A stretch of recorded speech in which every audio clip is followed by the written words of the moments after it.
जय श्री महाकाल, वंदे मातरम, जय हिंद दोस्तों। स्वागत है आपका एम इंस्टीट्यूट उज्जैन के ऑफिशियल प्लेटफॉर्म पर, जहां हम आपको पढ़ा रहे हैं 11th एग्रीकल्चर का एनिमल हस्बेंड्री। एनिमल हस्बेंड्री के हम 2 पार्ट इससे पहले वाले वीडियो में पूरे कर चुके हैं। नेक्स्ट हमारा जो पार्ट है ये क्लास नंबर 3 है, सॉरी है ना, क्लास नंबर 3 है, जिसमें हम जानेंगे कि आगे जो हमने अभी तक इतना पढ़ा था उसमें हमने लास्ट में छोड़ा था कृत्रिम गर्भाधान वाले पोर्शन पर। वास्तव में कृत्रिम गर्भाधान क्या है, उसी में आपका भ्रूण प्रत्यारोपण आएगा। इन सभी की जानकारी आपको इसमें मिलेगी। अच्छा, कई बार होता है कि आप क्लासेस को देखते देखते बीच में से स्किप कर देते हैं। स्किप करके क्या होता है कि कुछ इस इंपॉर्टेंट जो सेक्शन होता है आपका छूट जाता है या फिर पोर्शन छूट जाता है।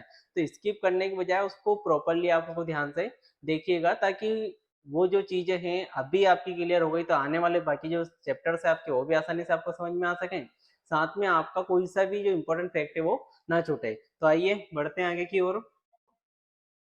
अच्छा, उसके पहले एक जानकारी आपको देना चाहते हैं कि हमारा जो इंस्टीट्यूट है उसका एक ऑफिशियल ऐप है जिसका नाम है एम इंस्टीट्यूट उज्जैन, जिस पर आपको हमारी सारी क्लासेस 11th एग्रीकल्चर की क्लासेस, 12th एग्रीकल्चर की क्लासेस, साथ में 12th के बाद में होने वाला पीएटी का जो कोर्स है उसकी बैचेस आपको अवेलेबल हो जाएगी, है ना। यहाँ पर आपको सारी बैचेस हमारी देखने को मिल जाएगी, जो कि अभी फिलहाल में कम से कम कॉस्ट पर आपको मिल रही है। मतलब अच्छे खासे डिस्काउंट के साथ में 15 अगस्त तक आपको मिलेगी। तो आप इन बैचेस को लेकर के हमारे साथ में जुड़ सकते हैं और साथ में आपके जो आगे की तैयारी है वो कर सकते हैं। तो इनको लेने का फायदा क्या होगा कि जब इन क्लासेस को आप लोगे तो आपको जो क्लासेस है हमारे रिकॉर्डेड फॉर्म में मिलने के साथ साथ लाइव क्लासेस भी मिलेगी, पीडीएफ नोट्स भी आपको अवेलेबल हो जाएंगे। साथ ही में आपके लिए क्या इंपॉर्टेंट रहेगा कि यहाँ पर बराबर टाइम टू टाइम आपको टेस्ट सीरीज उपलब्ध हो जाएगी, जिससे आपको पता लग सके आप जो पढ़ाई कर रहे हो इसमें आप कितना आगे बढ़ पा रहे हो। आगे की ओर बढ़ते हैं अपन। हमारा सेगमेंट चल रहा था कि भारत में जो पशुपालन है उसकी हम दशा के बारे में बात कर रहे थे कि क्यों हम पशुओं से कम उत्पादन ले पा रहे थे। आज हम उसी को आगे बढ़ाते हुए देखेंगे कि भारत में पशुओं की जो हीन दशा है इसका कारण क्या है। हीन दशा का मतलब क्या होता है भैया? हीन दशा का मतलब होता है कि पशुओं पर प्रॉपर ध्यान नहीं दे पाना, प्रॉपर उनसे प्रोडक्शन ले ले पाना। साथ ही में क्या होता है कि आज कई हम देखते हैं कि जो हमारी सड़कें होती है, बारिश का समय है, खेते खेत अभी खाली है नहीं, तो इस समय पर सड़कों पर गायों की संख्या, बहुत ज्यादा गायों की संख्या देखने को मिलती है। अधिकतर एक्सीडेंट में मरने वाली जो गायें होती है कब की होती है? बारिश का टाइम का ही होता है। क्यों होता है भैया? बारिश का टाइम होता है, गायों को रहने के लिए बराबर स्पेस नहीं मिल पाता है, खेत खाली नहीं होते हैं, तो खेतों से सारी जो अपन बनाते हैं ना, जो तारबंदी कर दी जाती है ताकि पशु अंदर तक ना जा पाए। अब गाय अंदर तक नहीं जा पा रही है तो उसकी दशा इतनी बिगड़ जाती है कि वो रोड पे उनको रहने के लिए मजबूर होना पड़ता है। तो कई बार एक्सीडेंट में उनकी मौत तक हो जाती है। इसी को हम इन दशा के रूप में देख रहे हैं कि जहां पर हम, भारत एक तरह से कृषि प्रधान देश होने के साथ साथ पशु प्रधान देश भी है, जहाँ कृषि तो होती है साथ में पशुपालन भी किया जाता है, लेकिन उसके बावजूद क्या हो रहा है कि हम पशुओं पर प्रॉपर ध्यान नहीं दे पा रहे हैं। कारण क्या है? एक तो किसान जो है, भारत का किसान छोटी जोत वाला है ना। अब किसान छोटी जोत वाला है तो पशुपालक यदि वो बनना चाहता है तो उसके पास में पर्याप्त भूमि होगी तो पशु को पर्याप्त तरीके से रख भी पाएगा, उसको खिला भी पाएगा। लेकिन यदि नहीं खिला पाता है तो पशु को छोड़ देता है ना। भैंस है तो भैंस बहुत ज्यादा कीमती होती है तो उसको बेच दिया जाता है, लेकिन गाय क्या होती है वो ज्यादा कीमती ना होने के कारण कई कुछ समय पश्चात दुग्ध उत्पादन बंद कर देने के कारण को छोड़ दिया जाता है। और छोड़ देना ही उसकी दशा में क्या होता है, एक तरह से बिगड़ना होता है, उसकी ही जो दशा है उसको बिगाड़ दिया। इसका कारण अलावा क्या होता है? अब किसान की जोत, भूमि की जोत कम है, भूमि पर अच्छे पोषक तत्व वाली हम फसल नहीं उगा पा रहे हैं, अच्छे न्यूट्रिशन वाली हम फसल उसको दे नहीं उगा नहीं पा रहे हैं, नहीं उगा पाएंगे, चारा भी अच्छा हम नहीं खिला पाएंगे, पशु का उत्पादन अपने आप क्या हो जाएगा, कम हो जाएगा। पशु को अच्छे तत्व नहीं खिला पाएंगे, अच्छा चारा नहीं खिला पाएंगे, अच्छा फीड नहीं दे पाएंगे, तो प्रेगनेंसी जो हम करवाते हैं उसका मेटिंग करवाते हैं, उसको प्रेगनेंसी जो होती है गर्भित करवाते हैं वो नहीं हो पाएगी। हो जाएगी तो कुछ समय के पश्चात क्या हो जाएगा, उसका एक तरह से एबोर्शन हो जाता है, ठीक है, मतलब प्रसव ठहर नहीं पाता है। ये सारी चीजें क्यों है? इन चीजों का होने का कारण होता है कि भैया बराबर पशुओं को ध्यान नहीं दे पाना। आइए देखते हैं आगे। एक तो कुप्रबंध है, मतलब मिसमैनेजमेंट। क्या है भैया मिसमैनेजमेंट? बराबर तरीके से उनको पालने के बारे में हमें ज्ञान नहीं हो पाना। उसके अलावा क्या लिखा हुआ? इकोनॉमिक, पैसे की कमी, सोशल प्रॉब्लम्स, है ना। पशुपालन में अकेले आपके पशु में गाय, भैंस, भेड़ और बकरी को ले लेना कोई फिक्स नहीं होता है ना कि आप केवल पशुपालन कर रहे हो, गाय को पालोगे, भैंस को पालोगे या बकरी को पालोगे या भेड़ को पालोगे। पशुपालन का अर्थ होता है किसी भी पशु का आप रियरिंग कर रहे हो, किसी भी पशु को पाल रहे हो। अच्छा, ये जो सोशल प्रॉब्लम जो है ना, सामाजिक समस्या, ये कुछ स्पेशल, कुछ विशेष पशुओं को लेकर है। विशेष पशु का मतलब सीधा बोल सकते हैं भैया सुकर की बात कर रहे हैं। किसकी बात कर रहे हैं? सुकर, जिसको गाँव में सुअर के नाम से जाना जाता है, जिसको हम पिग बोल रहे हैं। क्या होता है? पिग होता है। अच्छा, इसका पालन करके भी अच्छी खासी क्या की जा सकती है? कमाई की जा सकती है। बट सामाजिक समस्याएं हैं, धार्मिक समस्याएं कि नहीं, उसको एक तरह से धार्मिक रूप से देखा जाए, सामाजिक रूप से देखा जाए तो हीन दशा से देखा जाता है। इस दशा से देखा जाता है कि नहीं यार गंदा, है ना? लेकिन वास्तव में वो भी एक जीव है, ठीक है? उस जीव को भी आप पालोगे तो उससे अच्छा प्रोडक्शन होगा। मीट प्रोडक्शन वो करता है ना? उसको आप मार्केट में यदि सेल आउट करते हो, अच्छा खासा उससे पेमेंट मिलता है। उसकी स्किन भी काम आती है, उसके जो हेयर है वो भी काम आते हैं। हर चीज क्या है हमारे लिए इम्पोर्टेंट। बट कहाँ हम रुके हुए हैं? हम रुके हुए हैं एक सामाजिक समस्या पर, उसी को हम इन दशा में ले रहे हैं, लेक ऑफ साइंटिफिक थिंकिंग। भैया हमें आज तक साइंटिफिक जो थिंकिंग है उसके बारे में, मतलब वैज्ञानिक सोच है उसके बारे में जानकारी नहीं है। कैसे नहीं है? पशुपालन के अलावा जब हम मुर्गी पालन पर जाते हैं, मुर्गी पालन में होता है कि मुर्गी पालन मेनली या तो मांस उत्पादन के लिए या फिर अंडा उत्पादन के लिए कर रहे हैं। और वहां पर क्या होता है कि हमारे मन में मांस खाना चलो ठीक है, एक बार कुछ हद तक माना जा सकता है कि खराब है, गलत बात है कि नहीं खाना चाहिए। लेकिन भैया एक प्रोडक्शन हो रहा है, एक का प्रोडक्शन वो कर रही है, हम एक के बारे में बोल देते हैं कि नहीं, एक प्रोडक्शन अंडा जो है मांस के रूप में अंडा खाना सही नहीं है, धार्मिक भावनाओं में आ जाती है, बहुत सारी चीजें इसमें आ जाती है। लेकिन वास्तव में क्यों? अंडा को यदि आप वैज्ञानिक तरीके से देखेंगे तो अंडा कैसा है भैया? शाकाहारी है। क्यों? यदि अंडे का जो उत्पादन हुआ है, आपने जो मुर्गी थी उसको मुर्गे से नहीं मिलवाया, मेटिंग नहीं करवाई है, सहवास उन दोनों का नहीं हुआ है, बिना निषेचन के अंडा बना है, तो फिर उस अंडे को हम क्या बोलेंगे भैया? कि वो अंडा शाकाहारी है। लेकिन हाँ, मेटिंग हुई है उसके बाद बना तो हम अंडे को मांसाहारी बोल देंगे। तो वैज्ञानिकों ने कहा है भैया जो अंडा होता है, एग होता है, वो कैसा होता है?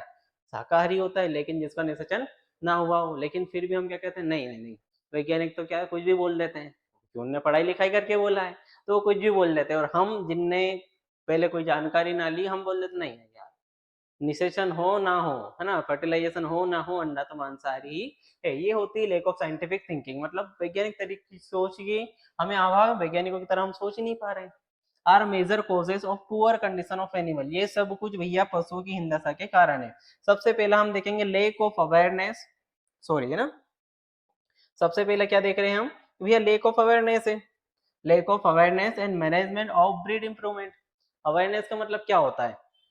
अवेयरनेस का मतलब होता है कि भैया जो पशु है उसकी जो नस्लें हैं उनकी जानकारी नहीं है, कब कौन सी नस्ल आ रही है उसकी जानकारी नहीं है, किस प्रकार की नस्लें अच्छा उत्पादन करती है, किन नस्लों को आप आपके जो गांव है, आपका जिस शहर में आप रहते हो, जिस गांव में आप ला रहे हो, उस वातावरण में वो रह पाएगी कि नहीं रह पाएगी, उसके लिए वो एक तरह से सहनशील है या नहीं है, इसकी जानकारी हमें नहीं है। ठीक है, तो livestock farmers lack awareness regarding breed improvement. तो ये भारतीय जो पशुपालक है उससे अभी ब्रीड के इम्प्रूवमेंट की जानकारी नहीं है। इम्प्रूवमेंट क्या होता है? इम्प्रूवमेंट का मतलब होता है आपकी नस्लों में सुधार, जो नस्ल आप अभी पाल रहे हो उस नस्ल में सुधार। मान लो आपके पास में भैया अभी क्या है, मालवी गाय है, तो ये मालवी का प्रोडक्शन कम है, तो भैया मालवी का प्रोडक्शन कैसे बढ़ाओगे? उसको, अब इसको यदि प्रोडक्शन आपने बढ़ा लिया मतलब इम्प्रूव्ड ब्रीड बना रहे हो। आपके पास में मालवी थी, इसका क्रॉस किसी और से करवा कर आपने सेकंड कोई सी एक नई ब्रीड बना ली, तो वो इम्प्रूव्ड ब्रीड है। लेकिन ये मालवी मान लो 4 लीटर दूध दे रही थी और ये 7 लीटर दूध दे रही है, तो आपने कितना, 3 लीटर का इंक्रीमेंट किया ना? कितने लीटर का इंक्रीमेंट किया हमने? 3 लीटर का। वास्तव में 3 लीटर का इंक्रीमेंट ही आपने इम्प्रूव कर लिया है। फिर आपकी अगली जो नस्ल कहलाएगी क्या कहलाएगी? इम्प्रूव्ड ब्रीड कहलाएगी। तो इसी प्रकार हमें क्या करना होता है कि भैया अवेयर होंगे किस प्रकार नई नस्ल बनाई जा सकती है, तो हम कर पाएंगे। अभी नई नस्ल सर कैसे बन गई? अपने आप बन गई क्या? अपने आप नहीं बनेगी। क्या होता है, एक आर्टिफिशियल इंसेमिनेशन नाम की चीज होती है, कृत्रिम गर्भाधान होता है, एक मेथड होती है पूरी, उस मेथड के थ्रू हमने सीमन लाए, अच्छे बुल का सीमन से इसको मालवी को हमने क्या करवाया, एक तरह से प्रेग्नेंट हुई है ना, इसकी मेटिंग हुई, एक तरह इंसेमिनेट करवा करके इसको प्रेगनेंसी कंसीव करवाई। कंसीव होने के बाद में 9 महीने के बाद में एक संतान हमें मिली, उस संतान को फिर हमने क्या बोला? इम्प्रूव्ड ब्रीड बोला। अब संतान में भी हमें यदि क्या मिली भैया? फीमेल काव, फीमेल मिली तो, ठीक है, फीमेल काव या बफेलो मिली तो इम्प्रूव्ड बोलेंगे। फिर बछड़ा आ गया तो फिर मेटिंग करवाओ, फिर अगले की तैयारी के, फिर सोचो कब भैया गाय या भैंस होगी, फीमेल में ही आएगा तो ही क्या कर पाओगे, उसका उत्पादन के लिए उपयोग कर पाओगे। किसानों की निर्धनता को भी हम भैया किस में लेते हैं भैया? पॉवर्टी ऑफ फार्मर को भी हिन दशा में लेते हैं। किसान क्या है भैया? वो निर्धन है तो पशुपालक बनेगा भी तो वो भी क्या रहेगा? निर्धन रहेगा। वास्तव में किसान ही पशुपालक है। किसानी क्या है वास्तव में, पशुपालक है कि किसानी कर रहा है तभी जाकर पशु को खरीद करके उस किसानी से निकलने वाले वेस्ट को पशु को खिला करके क्या कर पा रहा है, पशु को पाल पा रहा है। लेकिन मान लो किसान के पास में भूमि की जोत कम है, खुद के लिए उगाने के लिए जो भूमि है उसके पास में कम है, तो वो पशुओं के लिए चारा उगाने के लिए भूमि अलग से प्रबंधित नहीं कर सकता। ठीक है।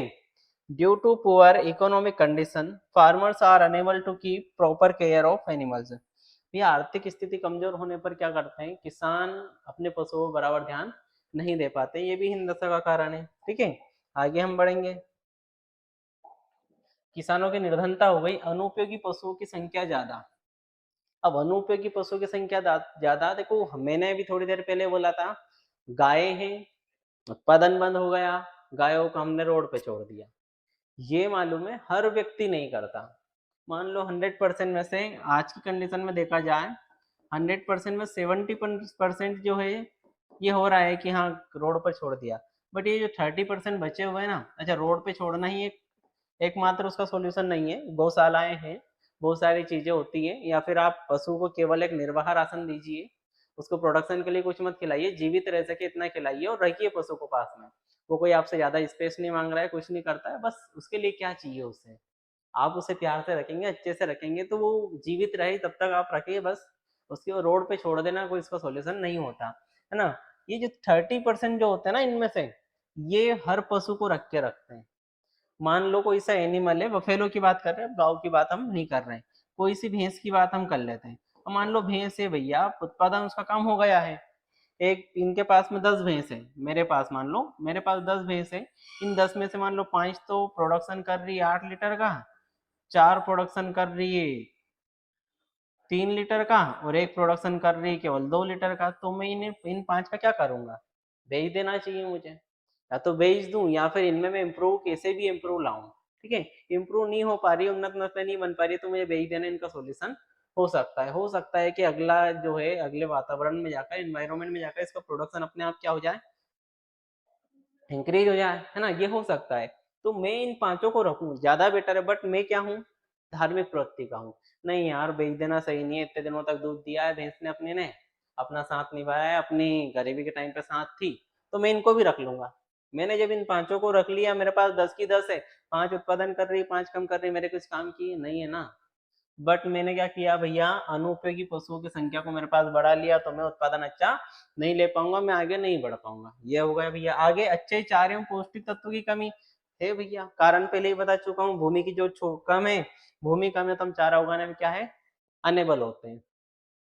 गोवंश की उपेक्षा, नेग्लेक्ट ऑफ काउ ब्रीड्स, उत्पादन में कमी और हीन दशा का सबसे महत्वपूर्ण कारण पहले ही बताया, गाय की नस्लों को हम नेग्लेक्ट कर रहे हैं, उनकी क्या कर रहे हैं, उपेक्षा का मतलब क्या होता है, अनदेखा कर रहे हैं। या गाय की नस्लें अच्छे से अच्छा प्रोडक्शन करती है, सर्वाधिक प्रोडक्शन के मामले में देखा जाए तो गाय की नस्लें ही है, बट उन पर हम क्या नहीं कर पा रहे, ध्यान नहीं दे पा रहे। कैसे, एक प्रॉपर फीड मैनेजमेंट होगा, एक प्रॉपर उनको आहार दिया जाएगा, खाने का जो प्रबंधन होगा, उनका रखने का प्रबंधन बराबर होगा, तो गाय की नस्लें सर्वाधिक दुग्ध उत्पादन कर सकती हैं। लेकिन हम उनको क्या कर रहे हैं, नेग्लेक्ट कर रहे हैं।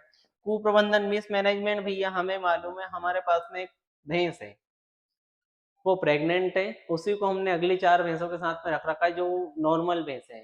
हो सकता है कभी लड़ाई हो जाए, कुछ भी हो, तो लड़ाई के कारण बच्चा जो है अंदर ही अंदर खत्म भी हो सकता है। लेकिन ये क्या हो गया हमारा मिसमैनेजमेंट। पशु हमारे एक साथ सारे हमने रखे हुए हैं, कोई सा बीमार है, कोई सा स्वस्थ है, कैसा है, सबको एक साथ रखेंगे तो भैया अगले हमारे स्वस्थ पशु को बीमार होने के क्या होंगे, चांसेस होंगे। तो ये सब कुछ को प्रबंध में हमारा आता है। स्वास्थ्य सुविधाओं की कमी एवं रोगों के उपचार की उपेक्षा, है ना, ये चीजें एक बार हम पहले भी स्लाइड में देख चुके हैं, बट इनको रिपीट कर रहे हैं ताकि आपको कुछ चीजें जो पहले स्लाइड में आपने पढ़ी हैं, आप यदि कुछ होता है कि कई बार मान लो कि सर नहीं वहां पे समझ में नहीं आया था, तो यहाँ वो चीज रिपीट होगी तो आपको समझ में आसानी से आ जाती है। इसीलिए हमने इनको क्या नहीं करा है, पूरा लाइन टू लाइन पूरा पूरा अपन ने इसको डिस्क्राइब नहीं करा, केवल उनके अपन ने हेडिंग से लिए। ठीक है। हेल्थ फैसिलिटीज की कमी होना भैया, मैंने बताया था पहले भी आपको, क्या होता है आपके जो पशु हैं, है ना, ये गाँवों में है, गाँवों में आज तक कई गाँवों में रोडवेज तक नहीं पहुंच पाई है, तो वहां तक डॉक्टर का जाना पॉसिबल नहीं होता। लेकिन आज की कंडीशन में देखा जाए सरकार के द्वारा बहुत सारी योजनाएं चलाई जा रही है। क्या किया जा रहा है, योजनाएं चलाई जा रही है, जिसमें आप देखोगे तो पशुओं के अंदर आपको एक गोकुल मिशन होता है। कौन सा मिशन चला है, गोकुल मिशन। ये मिशन के तहत क्या होता है, हर गांव में भैया एक मैत्री तैयार किया। क्या किया, हर गांव में एक मैत्री को तैयार किया। वो मैत्री क्या करता है भैया, वो गोकुल मैत्री को ट्रेनिंग दी जाती है, किसकी, आर्टिफिशियल इंसेमिनेशन की ट्रेनिंग दी जाती है, पशु के कुछ रोगों की ट्रेनिंग दी जाती है, तो वो आपके गाँव तक आकर के इलाज करते हैं। हालांकि हर गाँव में एक मैत्री को तैयार किया जा रहा है, हालांकि अब इससे निपटा जा सकता है, पहले की बात है, फिर भी कुछ गाँवों में आज तक ये नहीं पहुंच पाए, तो वहाँ की संतुलित आहार जो होता है वास्तव में ये पशुओं के लिए जो उपलब्ध होता है, क्या होता है दोस्तों, ये संतुलित आहार की उपयुक्त आहार या उपयुक्तता जो होती है इसकी कमी देखने को मिलती है। वास्तव में संतुलित आहार की कमी का मतलब क्या है कि किसान जो है हमारा भैया छोटी जोत वाले आकार के साथ में है, बहुत कम भूमि इसके पास में उपलब्ध है। ऐसे में क्या होता है दोस्तों कि पशुपालक जो है, किसान ही पशुपालक है वास्तव में, ये चाहता ही पहले खुद के घर की भरण पोषण के लिए अनाज उग जाए, उसके पश्चात हम यदि बचता है तो पशुओं के लिए कुछ कर पाएंगे। इसलिए संतुलित भोजन भी इनको पशुओं को नहीं मिल पाता। पशुओं की रोगग्रस्तता, रोगग्रस्तता का मतलब क्या होता है, मान लो हमें फीवर हुआ दोस्तों, क्या हुआ, हमें बुखार आया, हाथ लगाएंगे हमें मालूम पड़ जाएगा गर्म हो रहे तो हमें फीवर आ रहा है, हाथ पैर दर्द कर रहे हैं, बिल्कुल जोड़ जोड़ दर्द कर रहा है, मैंने कहा फीवर का क्या है, आपको लक्षण दिखाई दे रहे हैं।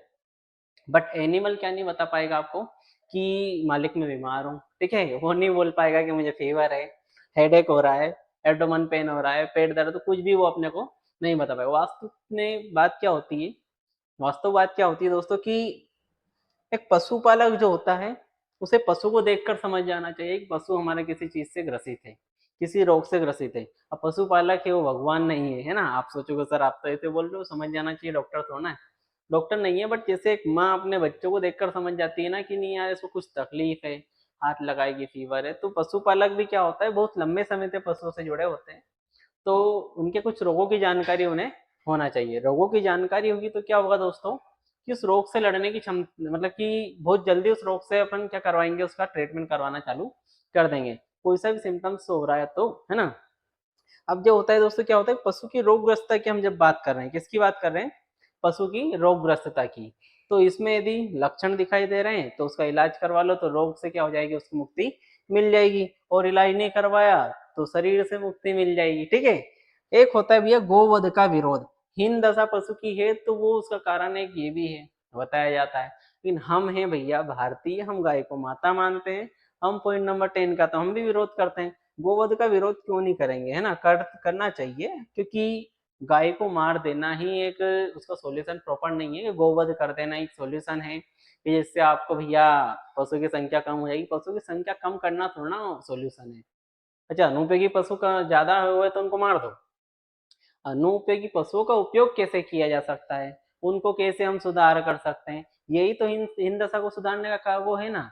आपने अनुपयोगी गाय ज्यादा हो गई तो आपने गोवध की बात कर ली, गोवध से बेटर है ना आप ऑप्शन लाइए उसके लिए, एम्ब्रायो ट्रांसप्लांटेशन टेक्नोलॉजी है जिसको हम test tube baby human beings में होता है जिसमें क्या होता है भैया, एक माँ यदि कंसीव नहीं कर पा रही है, नए बच्चों को जन्म नहीं दे पा रही है, तो लेब में या फिर दूसरी माँ के गर्भ में उसको तैयार किया जाता है भ्रूण को, फिर निकाल करके दूसरी माँ के गर्भ में उसको ट्रांसप्लांट किया जाता है। सेम प्रोसेस एनिमल्स में भी तो होती है, एम्ब्रायो ट्रांसप्लांटेशन टेक्नोलॉजी होती है ना। आप जो गायें अनुपयोगी हैं, काम नहीं कर पा रही है, ये दुग्ध उत्पादन नहीं कर पा रही है, उनको कंसीव करवाइए ना। अब कंसीव भी नहीं कर पा रही है तो भ्रूण प्रत्यारोपण तकनीक का उपयोग कीजिए, उसके द्वारा करवाइए। तो गोवध के विरोध में हम तो भैया खड़े हैं, लेकिन उसका सोल्यूशन देकर खड़े हैं, ऐसे नहीं कि काटो भी मत तो सोल्यूशन भी नहीं है, काटो मत सोल्यूशन है, सोल्यूशन उसका अपने अपनाना पड़ेगा। आगे बढ़ेंगे, ये हमारे तीनों सितारे हैं एम के, जिन्होंने पीएटी 2026 में झंडे गाड़े हैं। पीएटी 2026 में 12th प्लस पीएटी, ठीक है, 12th की पढ़ाई के साथ में इन्होंने अपने झंडे गाड़े हैं, जिन्होंने 12th में भी अच्छे खासे परसेंटेज 88%, ठीक है, और 85% के आसपास जिन्होंने अपने परसेंट 86% के आसपास अपने परसेंटेज बनाए हैं, मतलब 12th में एक अच्छा टॉपर बनने के बाद इन्होंने पीएटी में भी अपना सिलेक्शन लिया, और क्या लिया भैया, एक गवर्नमेंट एग्रीकल्चर कॉलेज ले लिया। अच्छा, कुछ बच्चे हमारे, कुछ क्या, हमारे बच्चे 11th एग्रीकल्चर वाले जो हमसे पढ़ रहे हैं, 11th एग्रीकल्चर वाले बच्चे भी इस शब्द के बारे में शायद कुछ बच्चे जानते भी नहीं कि वास्तव में ये क्या होता है। पीएटी, प्री एग्रीकल्चर टेस्ट, दोस्तों क्या होता है, एग्रीकल्चर की पढ़ाई आपकी 11वीं कक्षा से चालू हो जाती है, बट आपको एक प्रॉपर पूरी स्टडी करने के लिए 4 साल की एक डिग्री करना होता है, जो कि आपके गवर्नमेंट एग्रीकल्चर कॉलेज से होती है।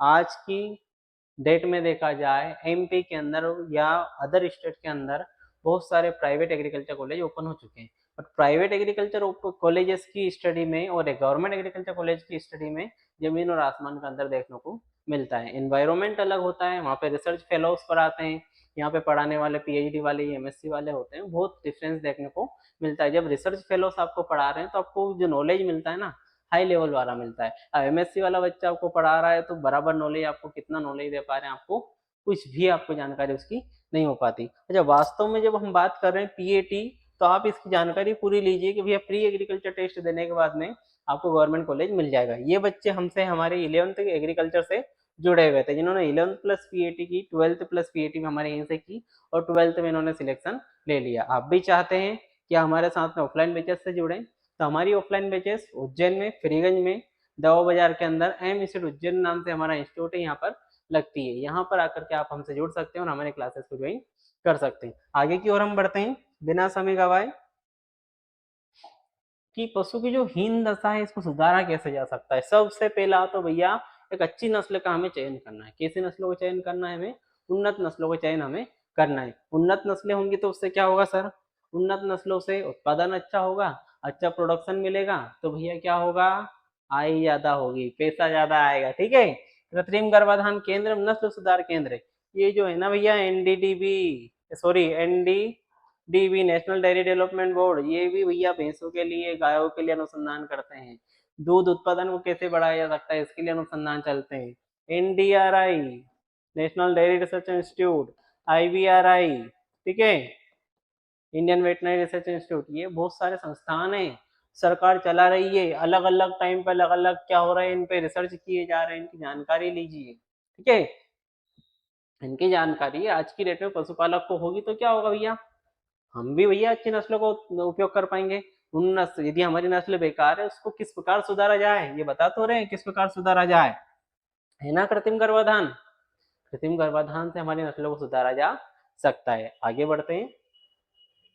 प्रॉपर मैनेजमेंट ऑफ पास्चर्स, चारागाह की उचित व्यवस्था होना, हरे चारे की व्यवस्था होना चाहिए, पशुओं के लिए बराबर हरा चारा उपलब्ध होना चाहिए।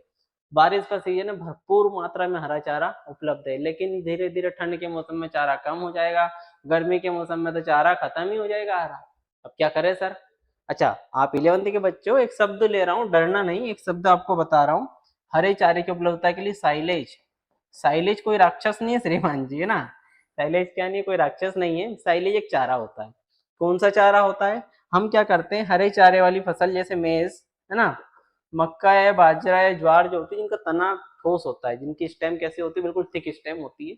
इनको काट करके गड्ढा खोदा जाता है, गड्ढा बनाया जाता है, जिसको पिट या साइलो के नाम से हम जानते हैं। इस गड्ढे के अंदर चोप्ड करके, कुट्टी का नाम सुना है, कुट्टी बनाते हो ना, तो कुट्टी बनाकर दबा दबा कर भर देते हैं, पैक कर देते हैं इसको पॉलीथीन के लेयर से, ऊपर से पीली मिट्टी से, है ना। पीली मिट्टी इसलिए ले रहे हैं, दरारें नहीं आती इसमें, दरारें नहीं आएगी, पानी और हवा अंदर नहीं जाएगी। 45 दिनों के पश्चात एक हरा पदार्थ बनकर तैयार होता है, बिल्कुल मस्त। उस पदार्थ को हम साइलेज बोलते हैं। जैसे हम क्या अचार बनाते के नहीं है, ताकि हमें कच्चे आम का जो स्वाद है साल भर मिलता रहे, सेम पशुओं के लिए साइलेज बनाया जाता है। ये साइलेज है, इसमें क्या होता है, हरा चारा वर्ष भर उपलब्ध हो जाता है। ठीक है।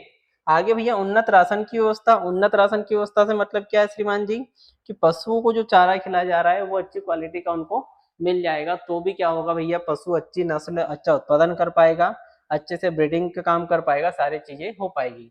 स्वास्थ्य एवं टीकाकरण, समय समय पर पशुओं का टीकाकरण होते रहना चाहिए। जैसे अभी बारिश का समय है, पशु जो हमारे होते हैं भैया, एक बीमारी होती है लंगड़ी रोग, उससे बहुत ज्यादा ग्रसित होते हैं, क्योंकि लंगड़ी रोग का जो कारक है बैक्टीरिया होता है, जमीन पर, मिट्टी पर कई सालों तक जीवित पड़ा रहता है। हरा चारा हम खिलाने के लिए चारागाह में ले जाते हैं, पशु जब चारा खाते हैं तो बैक्टीरिया पशु के अंदर चला जाता है और बीमारी उसको हो जाती है। वास्तव में इस बीमारी में क्या होता है, जो मांसल भाग होते हैं इन पर सूजन आ जाती है, जांग हुआ, कोई सा मांसल भाग, और पशु क्या होती है उसको दर्द होना चालू हो जाते हैं। स्थानीय नस्लों का विकास करना, मान लो आप संबंध रखते हो उज्जैन से, उज्जैन के आसपास मालवी गाय चलती है।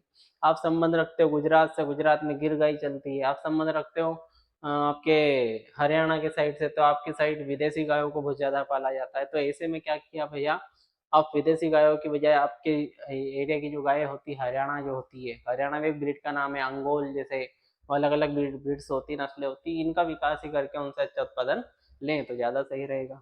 ठीक है, अच्छी नस्लों को खरीदना, अनुसंधान केंद्रों की स्थापना करना जहाँ पर नस्लों के ऊपर विकास पे कार्य किया जा सके, पशुपालक जो होते हैं भैया इनको प्रशिक्षण देना, इनको सिखाना किस प्रकार पशुपालन किया जाता है। ठीक है, नई तकनीक का प्रचार करना, नई टेक्नोलॉजी, वही साइलेज जो भी राक्षस का नाम बताया था उस राक्षस के बारे में बताओ ना। यदि बताओगे पशुपालकों को तो मालूम पड़ेगा साइलेज क्या, नहीं तो सोचेंगे क्या मालूम यार कहाँ का राक्षस है ये। वास्तव में साइलेज क्या है, चारा होता है, उसको किस प्रकार बनाया जाता है वो बताया जाना चाहिए। भ्रूण प्रत्यारोपण, कृत्रिम गर्भाधान, इनकी जानकारी दी जाएगी, इनके बारे में बताया जाएगा, तो ही पशुपालक क्या होगा भैया, है ना, सचेत रहेगा और ये सारे की चीजें करवा पाएगा। इनके फायदे गिनवाए जाने चाहिए, फायदे बताने चाहिए, है ना। आगे बढ़ते हैं हम। ये है हमारे एक और सितारे, एम इंस्टीट्यूट उज्जैन के सितारे, जिन्होंने पशुपालन विज्ञान के लिए, पशु चिकित्सक बनने के लिए, पशुपालन विज्ञान के अंदर क्या होता है, एक पशु चिकित्सक बनने के लिए एक एंट्रेंस टेस्ट होता है जिसका नाम है एडेट, जिसको पहले दहेज बोला जाता था, animal husbandry diploma and dairy technology entrance test होता है। इस टेस्ट में पूरे एमपी के अंदर टॉप 10 में रैंक इन्होंने अपनी 10वीं रैंक इन्होंने बनाई है। उसके अलावा नर्सिंग फील्ड में एक एग्जाम होता है ना, 2026 की बात कर रहे हैं, उसमें इन्होंने पीएनएसटी में 79th रैंक हमारे इंस्टीट्यूट से लाए हैं। तो यदि आप भी चाहते हैं इनकी तरह ये रैंकिंग टॉपर स्टूडेंट बनना, अच्छे तरीके से अच्छे रैंकर्स बनना चाहते हैं, अच्छा सफल होना चाहते हैं, तो जुड़ सकते हैं हमारे ऑफलाइन बैचेस से, जबकि उज्जैन में दवा बाजार के अंदर लगती है, एम इंस्टीट्यूट उज्जैन के अंदर। ठीक है, अच्छा कंफ्यूज नहीं होना, M agri and nursing institute Ujjain, मैं शॉर्ट फॉर्म में एम इंस्टीट्यूट उज्जैन बोल रहा हूँ, जबकि अपना फुल फॉर्म क्या है, M agri and nursing institute, जहाँ पर एग्रीकल्चर और नर्सिंग की पढ़ाई दोनों करवाई जाती है। वास्तव में अपना एग्रीकल्चर इंस्टीट्यूट है, साथ में पीएनएसटी की तैयारी भी यहाँ पर होती है। तो आप चाहते हैं आपके घर से कोई नर्सिंग की भी तैयारी करते हैं तो उसके लिए भी यहाँ पर से हमसे जुड़ सकते हैं। और एग्रीकल्चर का इंस्टीट्यूट तो हमारा है ही, वास्तव में एग्रीकल्चर का इंस्टीट्यूट है, ये एक अपना एग्जाम होता है, इसकी तैयारी भी अपन करवाते हैं। तो आप एग्रीकल्चर फील्ड में टॉप करना चाहते हैं या नर्सिंग फील्ड में टॉप करना चाहते हैं, दोनों फील्ड के लिए आप हमसे जुड़ सकते हैं, क्योंकि हमारे यहाँ पर आपको जो फैकल्टियाँ पढ़ाती है प्योर एग्रीकल्चर की फैकल्टी होती है। इसके लिए जो फैकल्टी होती है प्योर डॉक्टर वाली फैकल्टी आपको पढ़ाती है। तो जिस भी फील्ड से आपको जुड़ना है आप हमसे जुड़ सकते हैं। हमारी एग्रीकल्चर की पढ़ाई आप देख चुके हैं किस प्रकार से आपको पढ़ाई करवाई जाती है। ठीक है, ये एग्जाम अपना पशुपालन के क्षेत्र में ही होता है। ठीक है, आगे हम बढ़ेंगे कि भैया हेल्थ और वैक्सीनेशन फैसिलिटी होना, समय समय पर टीकाकरण करवाते रहना चाहिए, है ना। स्थानीय नस्लों का विकास करना, ये तो हम देख चुके हैं। अब भैया सुधार कार्य कौन कौन से किए गए सरकार के द्वारा, सरकार के द्वारा सुधार कार्यों में सबसे पहला सुधार कार्य था केंद्रित ग्राम योजना। सर केंद्रित ग्राम योजना क्या होती है, हर गांव के अंदर क्या किया गया भैया, सरकार के द्वारा कुछ गांवों को चिन्हित किया गया, उन गांवों की नस्लों को चिन्हित किया गया, कौन सी नस्लें सर्वाधिक उत्पादन कर रही है उनको चिन्हित किया गया, जो नस्लें उत्पादन नहीं कर रही हैं उन्हें चिन्हित किया गया, साथ ही साथ सॉरी ना सरकार के द्वारा साथ ही साथ ऐसे सांडों को चिन्हित किया गया जो सांड अनुपयोगी हैं, जिनसे होने वाली संतानें अच्छा उत्पादन नहीं कर पा रही है, इनको चिन्हित करके अच्छी जो उपयोगी नस्लें थी उनके विकास पर ध्यान दिया गया, जो उपयोगी नस्लें धीरे धीरे नष्ट होती जा रही थी, उत्पादन कम होता जा रहा था, उन पर ध्यान दिया गया। कृत्रिम गर्भाधान केंद्रों की यहाँ पर स्थापना की गई ताकि क्या किया जा सके भैया, कृत्रिम रूप से गर्भाधान करवाया जा सके। कुछ पशु होते हैं जो कि खत्म हो रहे हैं धीरे धीरे, कोई लंगड़ा हो गया तो उसका प्रजनन ब्रीडिंग करवाना पॉसिबल नहीं होता, प्रजनन करवाना पॉसिबल नहीं होता, सांड से मिलवाना पॉसिबल नहीं होता, कृत्रिम रूप से इंसेमिनेशन करवा करके नई संतान को उनसे उत्पन्न करके उनका उपयोग लिया जा सके, इन सभी चीजों पर ध्यान दिया गया। केंद्रीय ग्राम योजना जो केंद्र थे इन पर ही कृत्रिम गर्भाधान विधि द्वारा वो किया गया, कृत्रिम गर्भाधान किया गया। उत्तम सांडों के जनन द्रव्य जो मैंने बोला ना, इंसेमिनेशन कृत्रिम गर्भाधान, वास्तव में उसमें वीर्य की जरूरत होती है, सीमन की रिक्वायरमेंट होती है, उसको उपलब्ध करवाना। सघन पशु विकास प्रोजेक्ट, ये एक साथ सारे गांवों पर ध्यान देना, सारे पशुओं पर ध्यान देना, चिन्हित कर लेना, ये सभी दोनों चीजें एक ही चीजों में अपनी आती है। केंद्रित ग्राम योजना को ही की विलेज स्कीम भी बोला जाता है। इसमें क्या क्या किया गया भैया, चारा और स्वास्थ्य सुविधाओं पर ध्यान दिया गया, दुग्ध संग्रह केंद्रों की स्थापना हुई, ऑपरेशन फ्लड नाम की योजना चलाई गई। वास्तव में ये भैया योजना थी सबसे ज्यादा प्रभावकारी योजना पशुपालन के क्षेत्र की। एक समय था जब भारत दुग्ध उत्पादन में सबसे पिछड़ा हुआ देश हुआ करता था, है ना, लेकिन ये जो योजनाएं चलाई गई ना, ये ऑपरेशन फ्लड है, जिसको हम व्हाइट रिवॉल्यूशन की बात भी कर लेते हैं इसी के अंदर, कौन सी रिवॉल्यूशन, व्हाइट रिवॉल्यूशन, श्वेत क्रांति, वास्तव में श्वेत क्रांति क्या है भैया? दुग्ध उत्पादन के क्षेत्र में या पशुपालन के क्षेत्र में चलाई जाने वाली सबसे बड़ी क्रांति, जिसमें हमारा भारत आज दुग्ध उत्पादन के क्षेत्र में बिल्कुल लीडर बन के बैठा हुआ है। लीडर का मतलब होता है बिल्कुल सीना तान के पहले नंबर पर हम बैठे हुए। कारण क्या है? Operation flood. ठीक है। दूसरी नस्लों का हमने आयात किया, खरीदा दूसरे देशों से। कृत्रिम गर्भाधान और भ्रूण स्थानांतरण तकनीक जो थी, प्रत्यारोपण तकनीक, इनका उपयोग किया गया। भ्रूण प्रत्यारोपण तकनीक के बारे में संपूर्ण जानकारी आपको चैप्टर के रूप में ही दी जाएगी। कारण ये होता है दोस्तों कि एक भ्रूण प्रत्यारोपण पूरा चैप्टर है ना। एक छोटे पार्ट है, इस पार्ट के अंदर समझाने बैठेंगे 1 से 1.5 घंटे का पार्ट हो जाता है। उससे बेटर एक चैप्टर जब आप पढ़ोगे, फर्स्ट चैप्टर के बाद में second, third, fourth, fifth chapter आते हैं। 6th चैप्टर आएगा, फिर 8th नंबर पे प्रत्यारोपण चैप्टर है, 6th पे ब्रीडिंग है, प्रजनन है, और 7 नंबर चैप्टर जो होता है कृत्रिम गर्भाधान होता है। पूरा डिटेल में पढ़ने वाले हैं अपन। ठीक है। अब भैया क्या किया गया? कुछ नस्ल सुधार फार्म तैयार किए गए, जैसे थार पारकर का सूरतगढ़ गुजरात राजस्थान में, रेड सिंधी का चिलिम्पा उड़ीसा में, सुरती भैंस का ताम्रोद गुजरात में, मुर्रा के लिए अलमाड़ी तमिलनाडु में 5 नस्ल सुधार फार्म भी स्थापित किए गए। इसके अलावा दोस्तों 8 ऐसे फार्म तैयार किए गए थे जहां पर सरकार के द्वारा पशुओं का जो चारा था, है ना, पशु के आहार पे कार्य किया गया, राशन पे काम किया गया, किस प्रकार अच्छा राशन उनको उपलब्ध करवाया जा सकता है। और उसके अलावा देखा जाए तो वर्तमान में भारत में 330 ऐसे पशु प्रजनन फार्म है जहां पर आज पशु सुधार पर कार्य किया जा रहा है। एक पशु की नस्लों को सुधारने में काम किया जा रहा है। सर बार बार बोले तो जा रहे हैं पशु नस्ल सुधार, नस्ल सुधार। सर नस्ल होती क्या है? नस्ल का मतलब साहिवाल, सिंधी, गिर, देवनी, नाम सुना है? मुर्रा नस्ल है, जाफराबादी आप पालते जिसको जाफरानी बोलते हो नस्ल है, जर्सी नस्ल है, हॉलिस्टीन फ्रीजियन नस्ल है ना। ये अलग अलग नाम जो होते हैं, वास्तव में नाम नहीं, ये नस्लें होती हैं इनकी, है ना। इनकी हम बात कर रहे हैं बार बार। तो इन नस्लों के बारे में आपकी जानकारी हो, इन नस्लों का आपको सुधार की बात इसमें बताई जा रही है। इन फार्मों पर गाय और भैंस की नस्लों में सुधार किया जाता है। उच्च गुणवत्ता वाले चारे के उत्पादन प्रदर्शन के लिए 8 केंद्र भी स्थापित किए गए, अभी बताए थे आपको। आगे बढ़ते हैं भैया, केंद्रों के नाम आपको दिखा देते हैं। केंद्र कौन कौन से? कल्याणी उत्तर प्रदेश, श्रीनगर जम्मू कश्मीर, सूरतगढ़ राजस्थान, हिसार हरियाणा, गांधीनगर गुजरात, अलमाड़ी तमिलनाडु में, हैदराबाद आंध्र प्रदेश में, और हिसारगट्टा कर्नाटक में इनकी स्थापना की गई। आगे बढ़ते हैं। आपका जो पार्ट नंबर, क्लास नंबर 3 है, ये आपकी यहाँ पर होती है समाप्त। अच्छा, आपको हमारा पढ़ाने का तरीका, हमारा कंटेंट, है ना, या हमारी क्लासेस कैसी लग रही है, इसके लिए आपको छोटी सी तकलीफ हम देना चाहेंगे। तकलीफ इतनी सी है कि कमेंट बॉक्स में जाकर कमेंट करके आप बताइए, फीडबैक दीजिए किस तरीके के हमारे लेक्चर्स लग रहे हैं, तरीका कैसा लग रहा है। कमेंट में बताइए आप कहाँ से हमारे लेक्चर्स को देख रहे हैं। साथ ही साथ वीडियो के पास में छोटा सा थंब टाइप का वो साइन होता है ना, जिसको हम लाइक का साइन बोलते हैं, वो भी करते हुए चले जाइएगा। चैनल को सब्सक्राइब कर लीजिएगा। साथ ही साथ जो बेल आइकन दिया हुआ है, उस बेल आइकन को प्रेस कीजिएगा, ऑल का नोटिफिकेशन ऑन कर लीजिएगा, जहां से आपको मालूम पड़ सके कि हमारे कौन कौन से नए नए वीडियोस आ रहे हैं।